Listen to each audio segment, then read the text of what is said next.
啊，大家好，我是月明。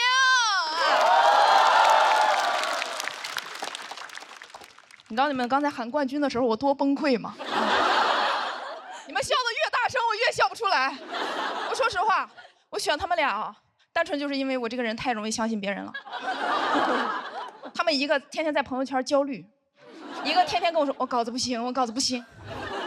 我感觉我都信了，就我信了。他不是稿子不行，是我脑子不行呀。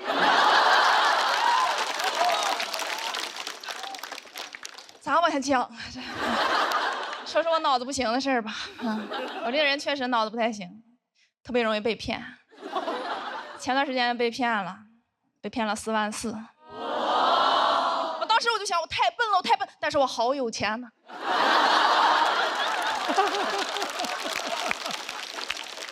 太有钱，4万多啥没干，就换这么一套段子。所以大家不用同情我，不用太悲伤，就笑。你们不笑，我回不了本儿。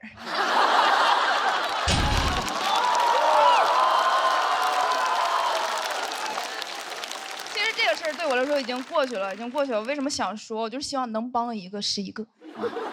咱别遇上这种事儿，因为很多人他觉得自己很聪明，他觉得自己不会被骗。那是你没碰上合适的。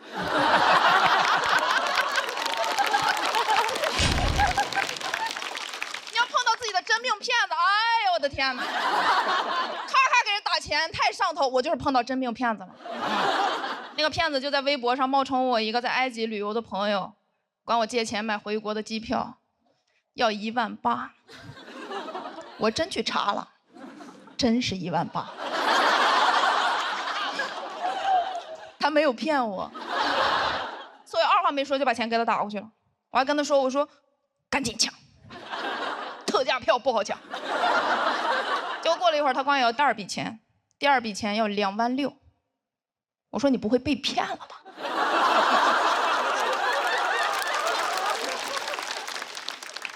他说你放心，我不会被骗的。我说那没有问题啊。我说那这2.6万是什么钱？他说刚才抢经济舱没有抢到，想升个舱。我就说特价票不好抢。我二话没说就把钱给他打过去了。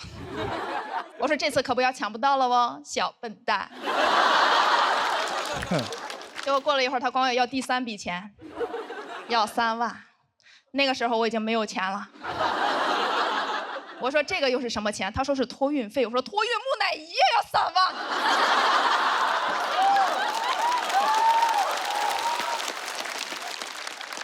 我后来想，木乃伊可能是埃及的土特产。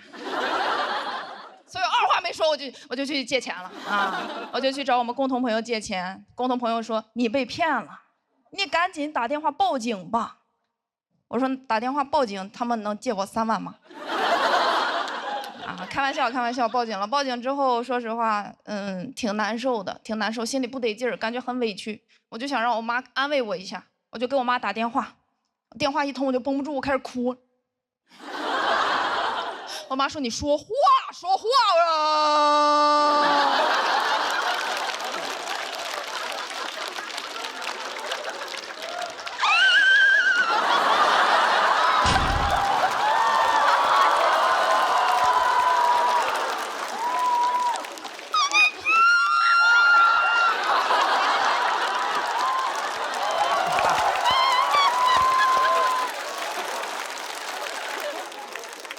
我妈说你把水壶关呀。这么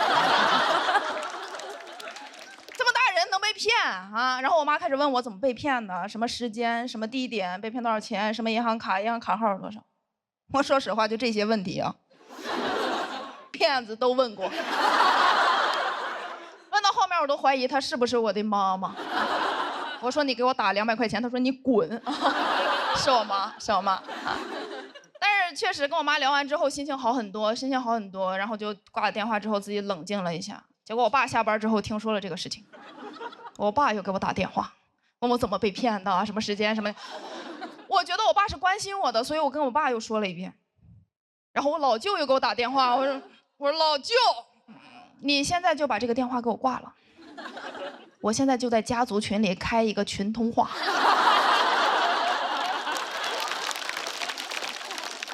我再说一遍，最后一遍，你把这遍给我录下来，你去给我姥爷上坟的时候给他再放一遍。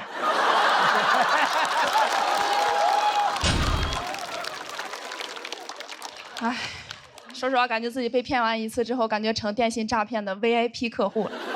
他们有什么骗术都得让我体验一下。我每次接陌生电话，不是法院的传票，就淘宝退货，要不各种白条、机场改签，全是诈骗，全是诈骗。所以我对陌生电话非常抵触。我有次接到一个陌生电话，就4个字：陌生电话，都给我气笑了。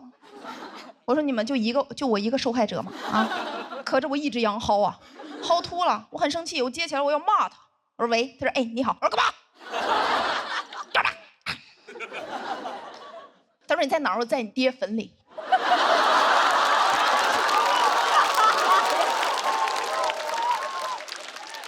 我说你来，我弄死你来。他说妈，那你这外卖给放哪儿？对不起啊。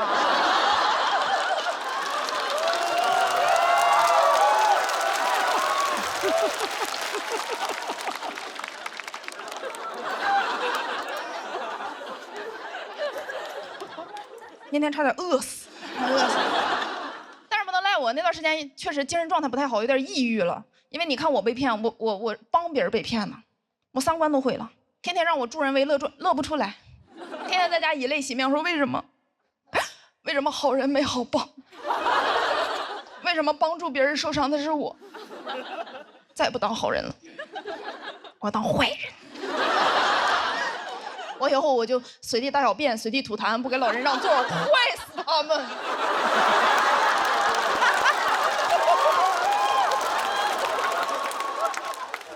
我说实话，那段时间我觉得我的善良一文不值。我朋友说值4万4呢。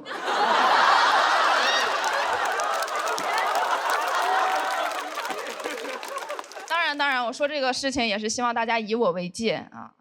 但是不要可着我一个人戒好吗？谢谢大家，我是月明。哎，大家好，我是月明。我叫月明，月亮的月，明天的明，很普通的名字，非常普通。但是咱实话实讲，咱确实长得不是很普通。他们说我有明星脸，说我长得像德云社的烧饼。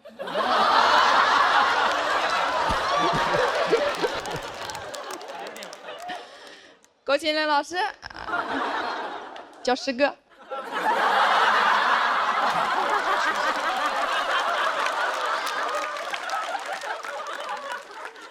确实有点不礼貌了啊！其实我因为长相这个事情单身了很长一段时间，但是现在大家不用担心啊，现在有男朋友了。我男朋友是我合租的室友，我觉得他是自愿跟我在一起的。我们合租了很长一段时间，合租了能有小1年的时间。这1年时间里，我们俩没有任何情愫，甚至互相厌恶。但是为什么突然在一起了？非常狗血，因为我看见了他不穿衣服。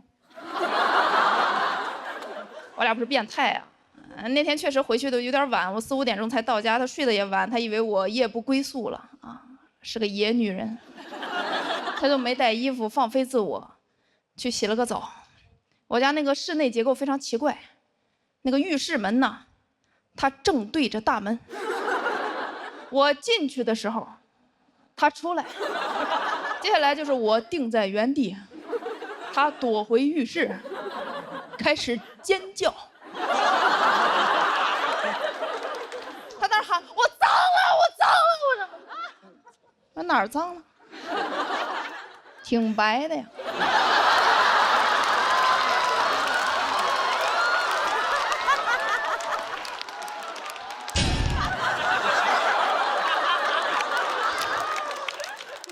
负责吗？这不得啊！我这么有责任感的人，然后慢慢有点暧昧，然后就在一起了。在一起的时候，我发现他确实是个很特别的人。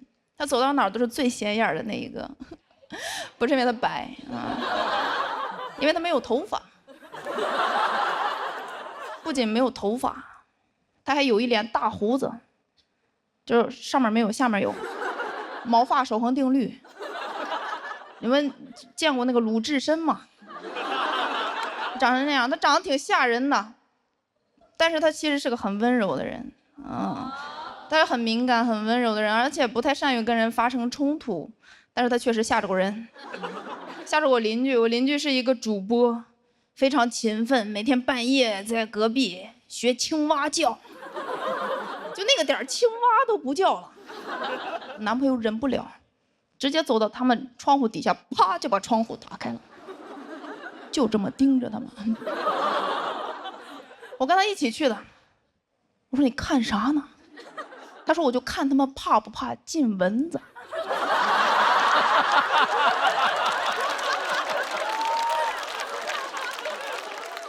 连续3天，小青蛙搬走了。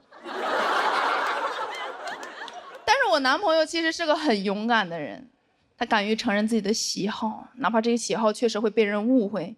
之前我们俩去买手机，他非常激动，因为要换新手机了。他跟柜员说啊，我要一个粉色的手机。然后柜员说啊，粉色正适合你女朋友用。我男朋友说我用。然后柜员就用那种很奇怪的眼神看着他，他说啊。大家都懂这个眼神什么意思啊？我男朋友很生气，他说为什么？为什么直男不可以喜欢粉色？为什么？然后看着我说宝贝儿，你看看他，我要粉呐。我说3分钟之内我要你们店里最好的粉色手机，最好的。没看我宝贝哭了吗？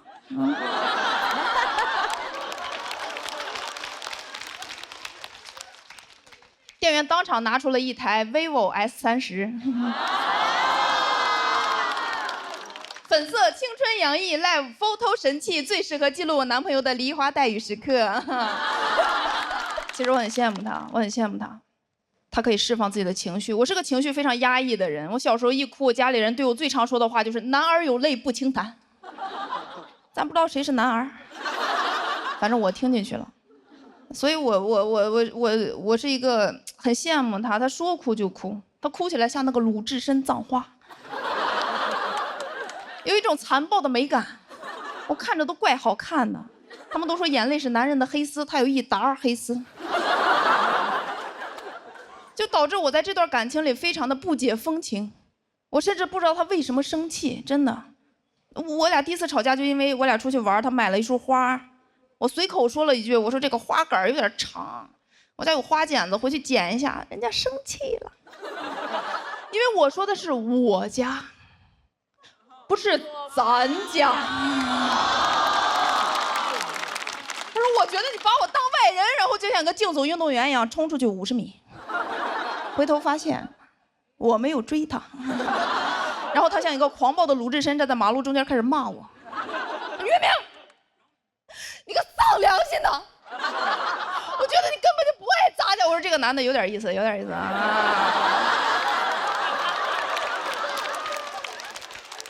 在路灯底下一闪一闪的，但是他哭得太厉害了，我觉得我应该安慰一下他，我说你别哭了，男儿有泪不轻弹。他说那我就不是男儿。我说我当年怎么没想起这句话来啊？但是我男朋友其实很好，家里头很多事情都是他在做，媳妇做饭照顾我，他做的都很好，又能收拾家里，又能收拾邻居。我觉得这种男朋友还是不错的，但是很多朋友还是会跟我说，他说他赚钱的能力很差呀。我说赚钱能力不能放在我身上吗？就我负责赚钱养家，他负责鲁智深葬花，我觉得挺好的。谢谢大家，我是岳明。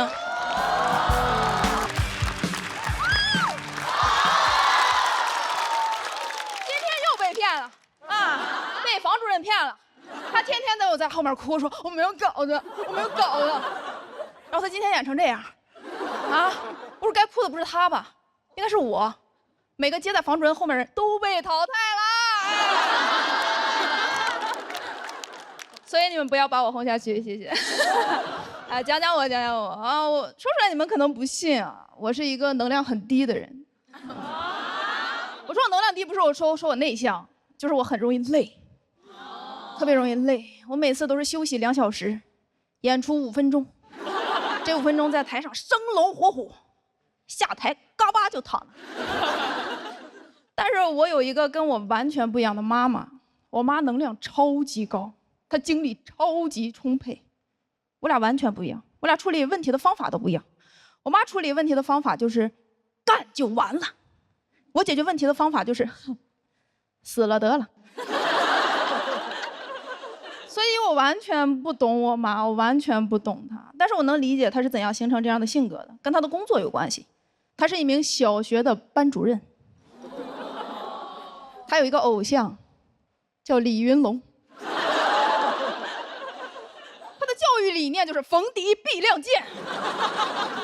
每个学校都有打扫分担区的活动，我妈的班级如果领到那种特别不好的那种打扫工具，她就会给她的学生们做扫前动员。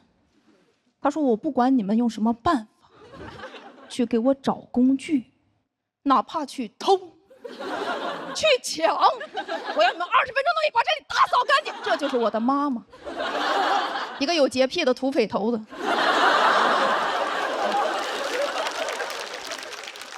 而且我妈特别喜欢搞氛围，特别喜欢搞氛围。每次年夜饭都是她的主舞台，一大桌子菜，一家子人做好了，她不吃，她拿起一杯酒，说：“来，我提一杯。”然后对着我姥姥说：“妈，感谢你这么多年对我的关心和照顾，这杯酒我敬你，祝您身体健康，寿比南山。”我说：“妈，你要找我姥办事儿吗？”我感觉你们俩都不熟，我要不给你俩引荐一下了，我要。而且他自己敬完了之后，他又指挥别人敬酒，让我老舅给我姥敬酒，让我老姨给我姥敬酒，然后他们仨一起给我姥敬酒。我说咱们家是敬老院吗？我姥80了。我说再这么敬下去，我觉得我姥寿比南山难。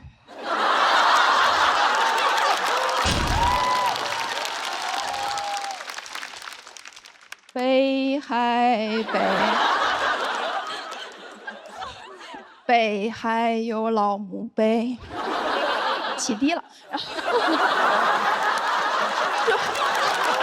我喜欢。有时候喝了，我就跟我妈说：“我说妈，别敬了，我觉得我老脸色都有点难看了。”我妈说：“能不难看吗？你还没给姥敬酒呢。”而且我妈不仅自己搞氛围，她还拉着我一起搞氛围，让我在年夜饭桌上表演节目。你说小时候表演就表演了，长大了也表演。我说实话，朋友们，我的亲戚朋友们平均年龄40、50岁，我学幼师的。我给他们演什么？我说让我看看是谁的老眼睛没有看老师啊！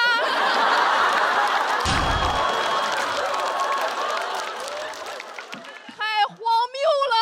最荒谬的是，没有一个人觉得这很荒谬。而且我妈连生病的时候都要搞气氛。去年生病住院了，我陪她去住院，我天天熬夜熬得面黄肌瘦，我妈满面红光，跟隔壁搜手。医生进来都懵了，跟我妈说：“你长点心吧，你孩子都病成这样了，你还有闲心跟人唠嗑呢啊！”而且没住2天，几乎整个楼层的病人都认识我妈。我妈在走廊里散步的时候，那3步一招手，5步一回头，谁都得过来跟她唠10块钱啊。她天天在医院里给人化疗，哇！我陪我妈在走廊里散步，后来我发现，都有人开始认识我了。他们指着我跟我妈说：“哎，这个就是你经常提起的那个说脱口秀的女儿，对不对？对不对？对不对？”我说：“我不是，我是德云社的烧饼。”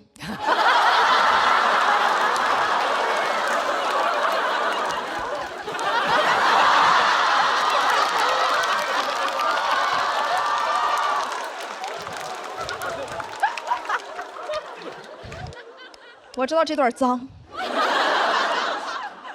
但是我喜欢。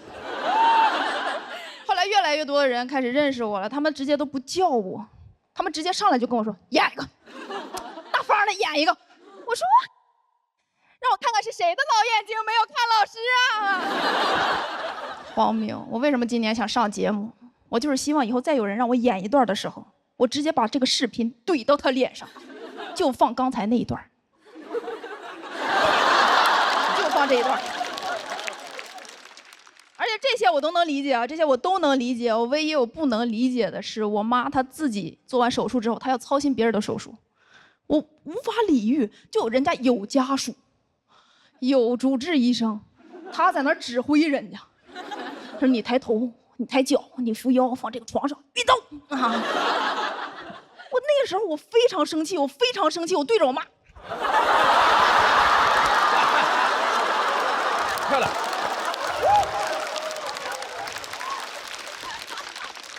我说妈，你也是个病人，你应该躺在那儿休息，你天天操心别人的事儿，你不累吗？我妈说，你天天说脱口秀跑这儿跑那的也赚不了什么钱，你不累吗？我说妈妈，你抱住别人的样子真好看。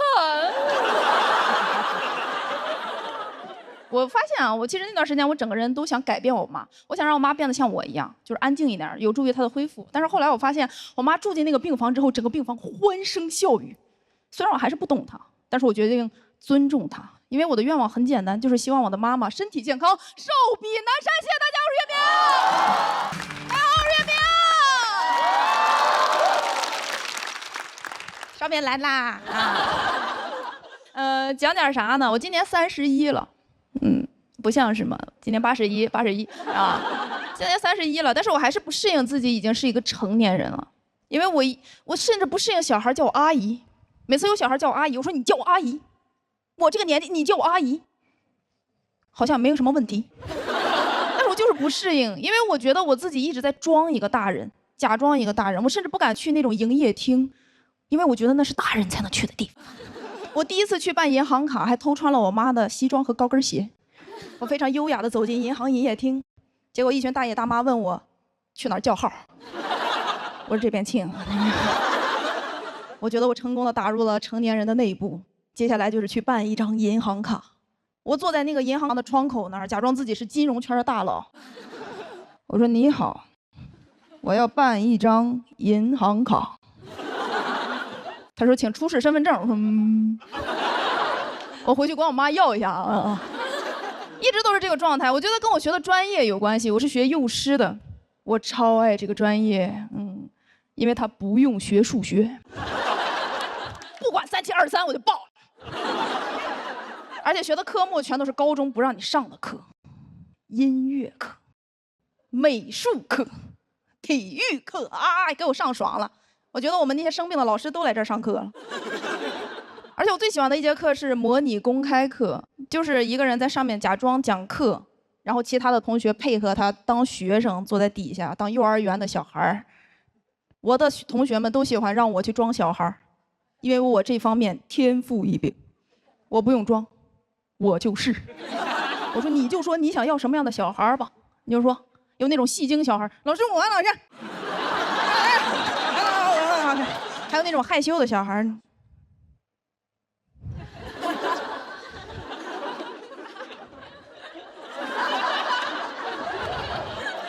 我说我想上厕所，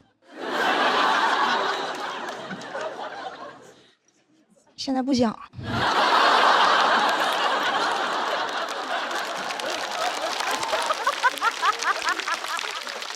还有那种人来疯小孩，就那种，就是这种啊。我那大专那2年特别快乐啊。结果毕业的时候完了，因为那2年啥也没干，就装小孩了。我说这能找着工作吗？结果学校非常贴心，给我们准备了校招，就是全国各地都来我们学校招老师。我不想当一个普通的幼师，我想当那种特长班的老师，但是只有一个特长班在上海，就那一个学校。我说我就去上海，我全名杜月明，听名字就知道，我一定会在上海闯出一片天。面试的时候我超积极的，因为校长说他是舞蹈出身的，他看完舞蹈他都不看了，他就走了，让其他的面试老师看其他的科目。我说我必须让校长看到我，所以校长问谁会跳拉丁的时候，校长我校长，然后校长就把我叫上台了，我就开始一顿 2 3 恰恰 1 2 3 恰恰 1 2 3 恰恰 1， 我恰了1分来钟。校长说你就会这一个动作是吗？你就说我会不会吧，我还会跳街舞。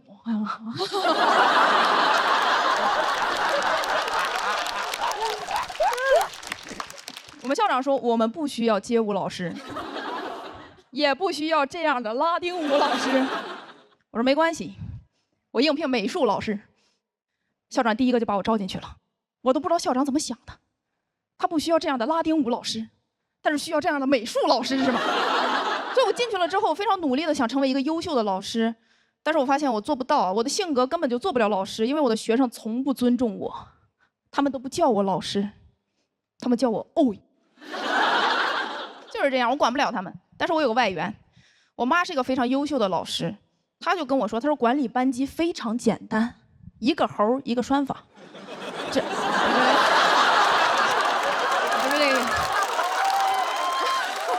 一个猴一个拴法，他说你只要把班里最淘气的那个管住了，这个班你就管住了。我说我是我们班最淘气的那个，因为我们班很复杂，它不是正规的学校，它是特长班，很松散的，所以每次我一进班的时候，孩子都非常的乱，第一排在那吃笔，中间那排在那撕纸，最后那排没有最后那排，最后那排在。我也管过，我说别跑了，别跑了，结果被家长投诉了，说我的口音把他的孩子带跑偏了。我说你确定你孩子的口音是我带跑偏的吗？那跑偏是上海话吗？你都不是个上海音，所以我没办法跟家长沟通。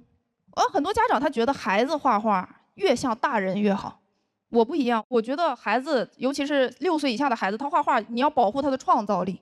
我有一次带着我的班级小孩画一个小汽车，家长出来就把我堵住了。他说：“你看看这画的什么东西？”我说：“这个是一个4岁小孩画的一个螃蟹小汽车，虽然画的没那么标准，但是他很有想象力。”他说：“我觉得这个车他拿不出手。”我说：“那，我给你加个奔驰的标呢啊。”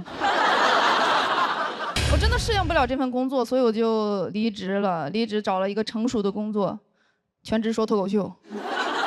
非常成熟，但是我确实没法适应自己已经长大了，但是确实已经长大了，感觉自己被催熟了一样。我去年去参加同学会，我的同学也像被催熟了一样，他们在饭桌上就讨论车、房子、钱，我在那儿想菜有点咸，但是我插不进去话，直到他们开始聊黄金的价格和银行的汇率，我说这个我略懂，去银行你得带身份证啊。他说你不行，你去小孩那桌吧就。我说去就去，我喜欢坐小孩那桌，不用喝酒，不用抽烟，还不用应酬，吃完饭之后还能围着桌子。讲到这儿，谢谢大家，我是岳明。Hello， 大家好，我是刘仁成，非常开心看到大家，非常感谢一个夏天的陪伴，谢谢大家。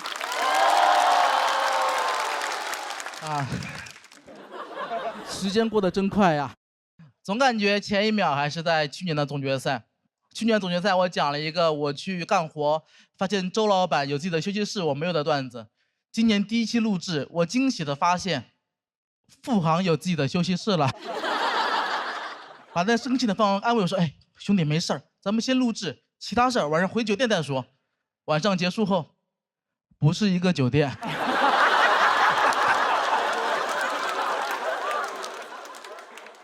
我确实是一个比较敏感自卑的人，总是因为这些事儿而内耗，可能也是因为学历低吧。你在娱乐圈，你很难做到学历低又很猖狂。我没有在讽刺黄子韬老师啊。我刚才想说，是在说我呢。真没有，真没有。我只是羡慕他，因为我们黄子韬老师虽然只是一个中专学历。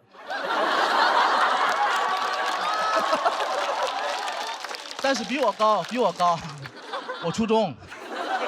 但我就相信我们俩其实内心深处还是一类人，真的。我觉得他内心深处还是有一点点自卑的地方的。我都知道他的自卑是从哪来的，悲从中专来嘛。讲这个段子，黄涛老师不要生气啊！如果你实在生气的话，可以打我1、2拳。算了，打2拳吧，1不发音。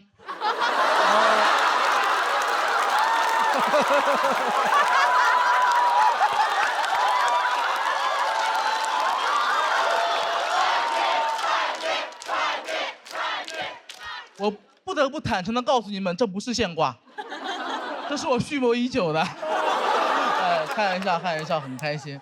从小就比较自卑，因为很小的时候被父母从江西带到了常州，3个月大就成为了一个外地人。我很喜欢常州，常州很发达，但极个别常州人喜欢歧视外地人。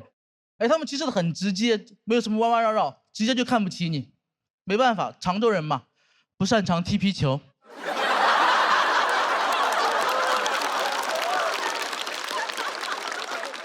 小时候家里条件很差，我家隔壁就是一个废品站，我天天看我的邻居收垃圾，看得我都有点影响学习了。收垃圾太赚钱了。但那会儿年纪很小，看东西很浅薄，觉得他们那里环境很差，手上也不干净，我就觉得他们挣的都是脏钱。现在长大才知道，其实他们赚的是最干净的钱。有的地方号称自己一尘不染，6根清净。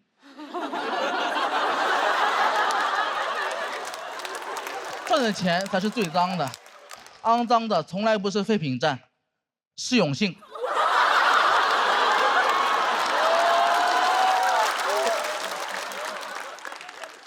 到了高中之后也很自卑，其实本来还好，我本来学文科学的是好好的，学校突然逼我去学艺术，说是为了我好，能上好的大学，但我内心知道，其实想提高本科率而已。我不想学艺术，天天跟他们争吵。有一天我实在受不了，我打电话跟他们说：“我凭什么让我学艺术？我就不学，我辍学，我也不给你们提高本科率。”然后我就辍学了。但朋友们，真的要好好上学。但凡我数学好一点，我就会知道，我辍学也提高了他们的本科率。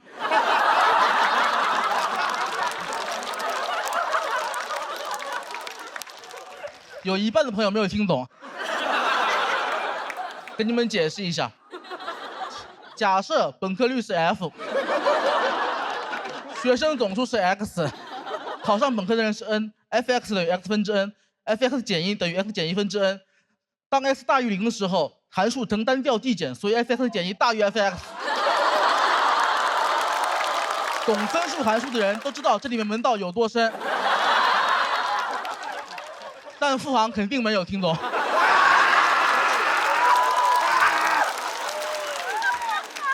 回你的休息室慢慢想吧，就。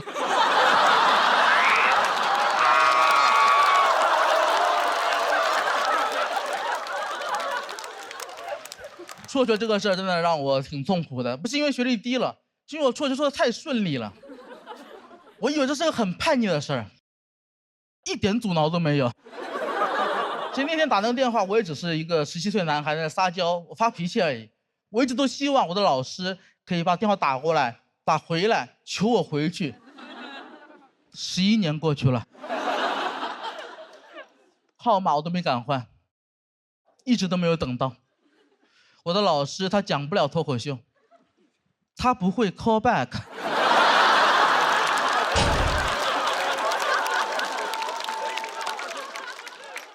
在无数个夜晚，其实我也挺难受的，我都一直在想，能不能穿越回去，回到那个夜晚，我就撤回那个电话。跟老师说，老师，我开玩笑的，我不辍学了。老师说你想清楚了？我说真不错，真不错，刘仁成真不错。但我也知道，如果我不辍学的话，我可能就讲不了脱口秀了。那我就不确定，如果我不辍学的话，我的人生会比现在更好。很多人喜欢美化自己没走那条路，我不这样。比如今年我有很多两边节目的朋友都认为自己去错了节目，觉得去对面会更好。怎么可能呢？只有一个人有资格说去对面会更好，就是罗永浩老师去对面对我们更好。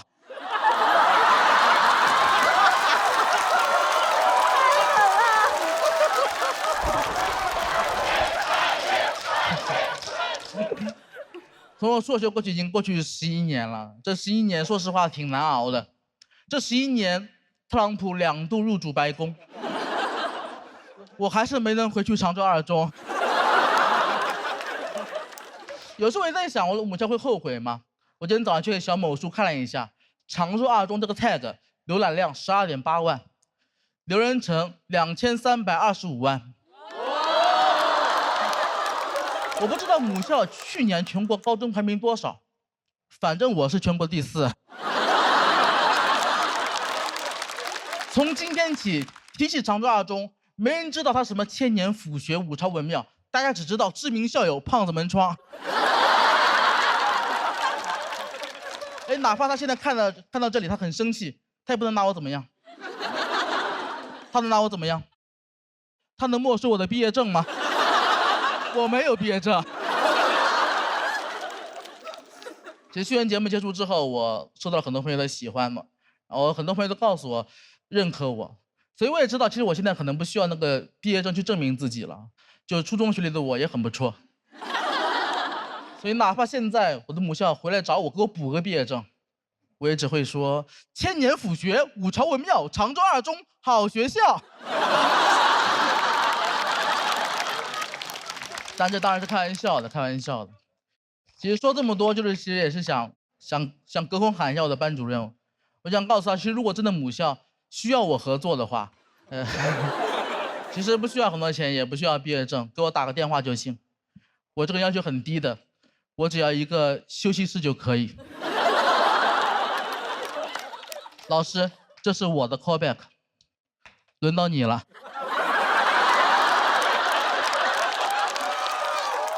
没想到吧？我用 callback。我不知道如果我不辍学的人生会是什么样子的。在复仇者联盟4里面，奇异博士他看了1400万个结局，才看到胜利的可能性。我没有超能力，我也不会预测未来，但我知道，我之所以不会去美化自己没走过那条路，就是因为我现在正在走这条路太美了。我不后悔，我爱脱口秀，我爱奇异博士。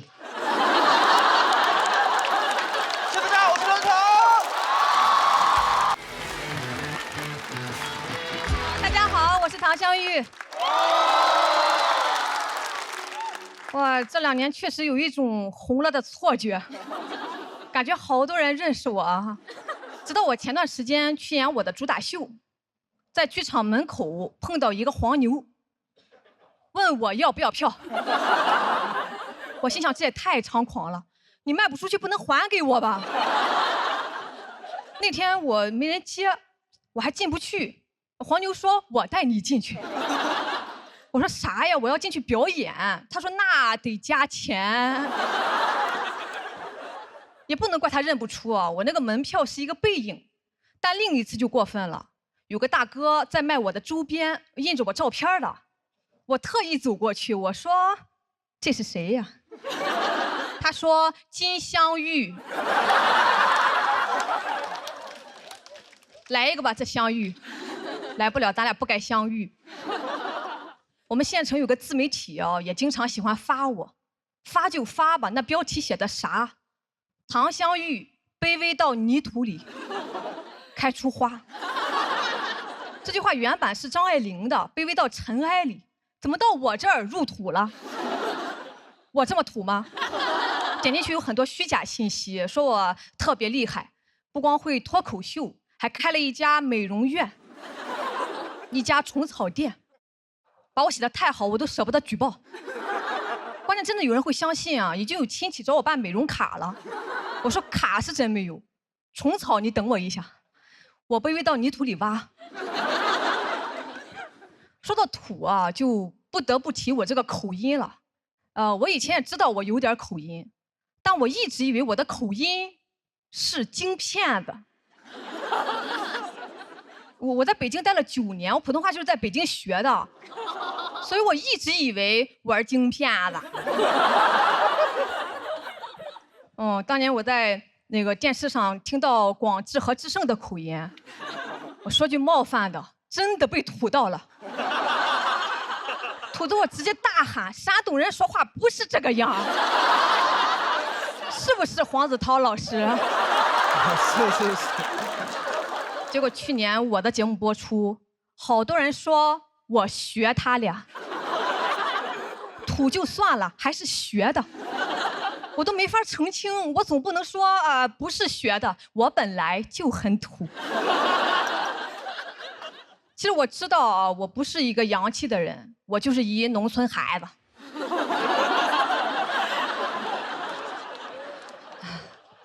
长得也不洋气，尤其是这颗痣。总有人评论让我去点痣，好意的我都心领了，我去医院看过，他没事儿。但有那种特别强硬的，把痣点了，就好像这个痣是我偷来的，给我交出来。你说话这么管用，你不应该浪费在我身上啊，你应该去高铁站把烟掐了。去美国把枪放下，去你的吧，把嘴闭上。还有人劝我说，哎，点掉了一定是大美女，什么意思？我现在是太美女。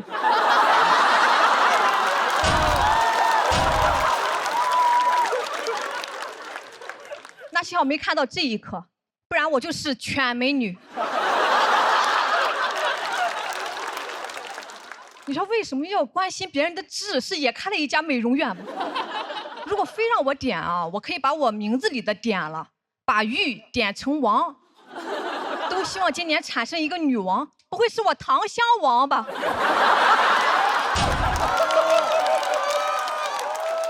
糖香王八怎么这么奇怪呀？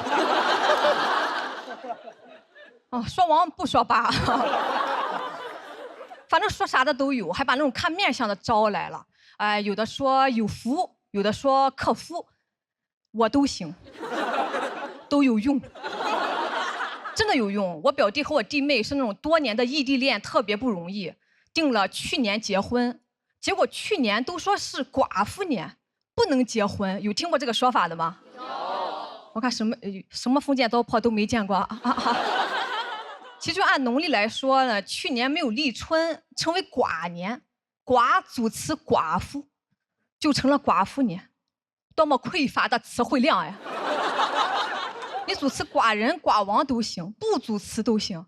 如果因为一个字音就不能结婚，那我还说去年不能开车，容易剐蹭。很荒谬啊！但表弟他们就很焦虑嘛，因为这个事儿。我说没事儿，你俩放心的结，这个寡妇我来当，我可以当。看到这个痣了没？这就是寡妇的标志。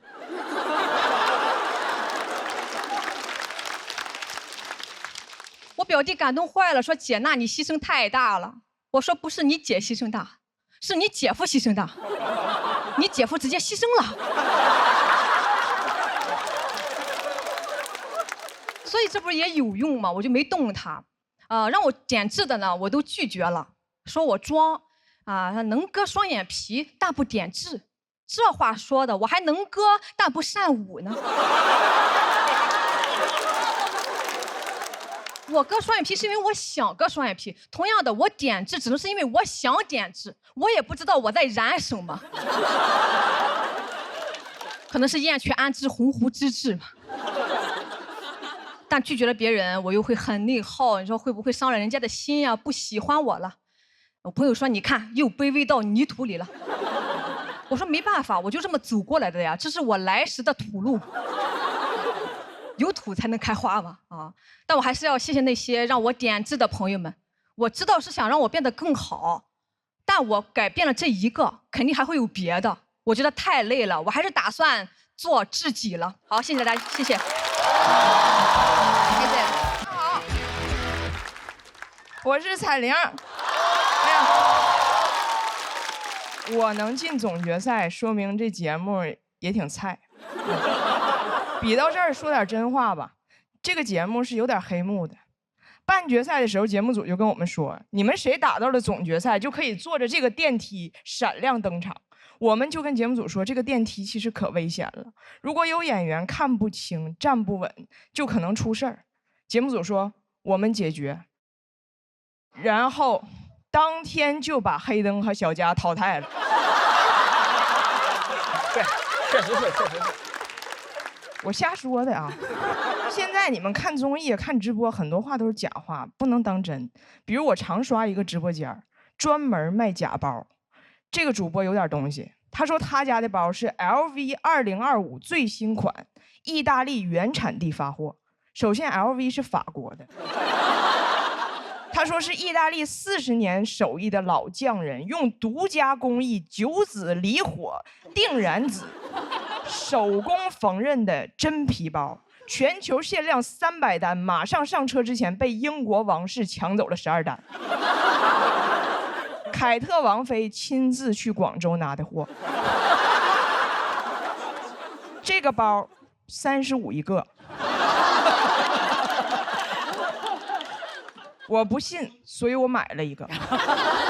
买完我信了，因为这个包的 logo 就写的 LV2025，但是我不在乎，我抢到一个包，英国王室就少一个包。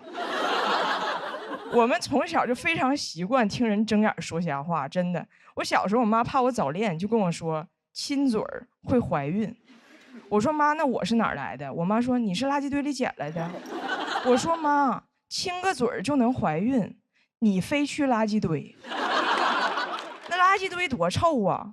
我妈说没有你爸嘴臭。我长大也睁眼说瞎话，比如我当年的婚礼司仪问我，辛博，对，啊，问我无论贫穷与疾病，你都愿意和他终身相守吗？我说愿意，当然不愿意了。贫穷与疾病一个就够呛了，如果小家还赌博，哎呀，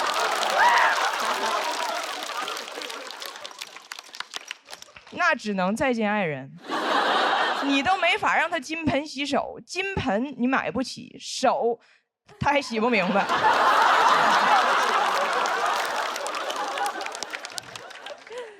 我跟小佳说，我说这个梗你 OK 不？小佳说，你这个还好，他们的更过分。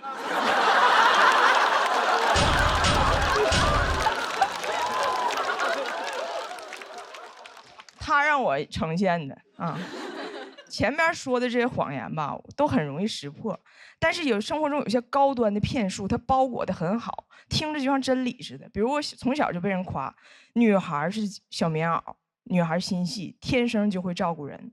我当时听着可美了，我心想，我天生就会照顾人。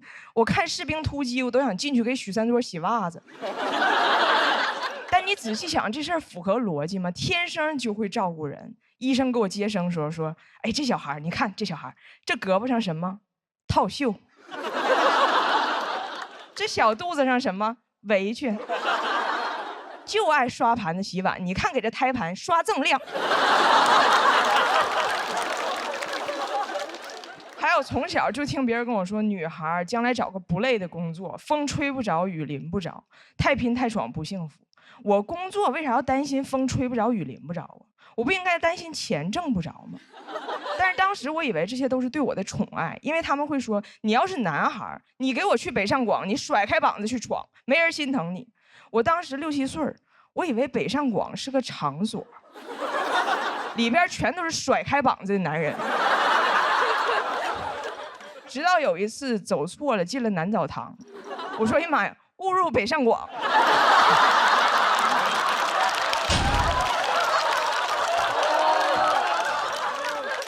都快吓哭了，然后憋回去了。北上广不相信眼泪。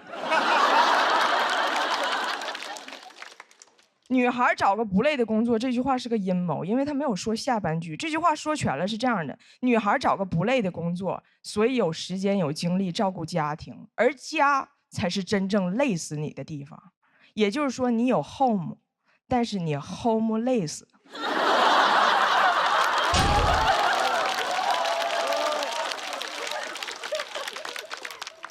这些人间清醒的发言呢，都是我这2年的复盘。年轻时候我都信了，找了一个不累可以照顾家庭的工作，很早就结婚了，生了孩子。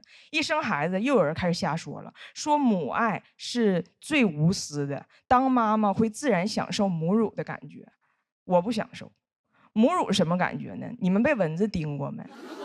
现在你想象一下啊，你抱着个蚊子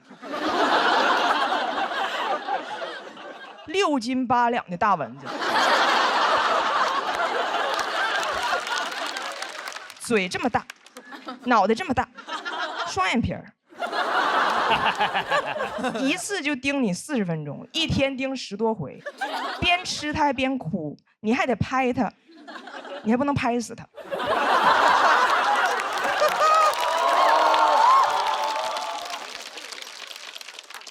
我当然爱我的孩子，但有些话真别瞎说。当时我记得有个公众号说，当妈了之后自然就会懂，母乳的幸福感会上瘾。上瘾的东西还用你宣传吗？上瘾的东西不都让你戒掉吗？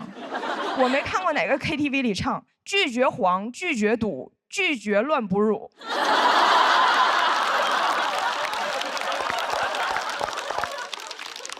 些谎言会形成一个闭环。我找了一个不累的工作，我赚的就少，我就请不起阿姨，就只能天生就会照顾人。我越照顾人，我越无私，将来就会把钱都花在孩子身上，然后自己去直播间买 LV2025。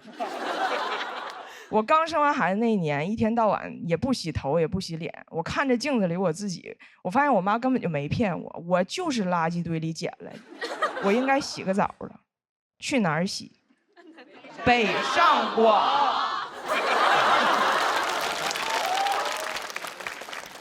这些年我的生活其实一直围绕着我的家庭。以前也有人问过我，你怎么说啥都离不开你家的事儿？因为我几乎没有我自己的生活，所以今年来这个节目其实就是一个目的，我就是想看看我脱离了我的家人，我的孩子，我到底可以跟我自己说点什么。每说一次在这台上，我都在跟我自己对话，我都无比珍惜。这个世界上有很多谎言，但是今天我说句真话，我有点爱上我自己了。谢谢大家，我彩霞。